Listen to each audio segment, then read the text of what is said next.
140 கோடி நம்முடைய மக்கள் தொகை கொண்ட இந்தியா இன்றைக்கு கோவிடுக்கு பிறகு பொருளாதார ரீதியாக உயர்ந்து சிறந்து வழங்கிக் கொண்டிருக்கிறோம் என்றால் அதற்கு நம்முடைய நிதித்துறையினுடைய மிகச்சிறந்த செயல்பாடு ஒரு காரணம்.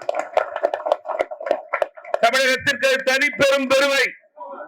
அத்தகைய பெருமை வாய்ந்த நம்முடைய மதிப்பிற்கும் மரியாதைக்கும் உரிய இந்திய திருநாட்டினுடைய நிதியமைச்சர் அவர்கள் தமிழ் மாநில காங்கிரஸ் மூப்பனார் கட்சியினுடைய அழைப்பை மட்டும் ஏற்காமல் நம்முடைய கூட்டணியினுடைய வருங்கால நன்மை கருதி வளர்ச்சி கருதி உறுதி செய்து கொள்ளும் வகையிலே தான் நீண்ட நாட்களாக மனதிலே நினைத்திருந்த பெருந்தலைவர் காமராஜரது நினைவகத்திற்கு செல்ல இருக்கிறார்கள்.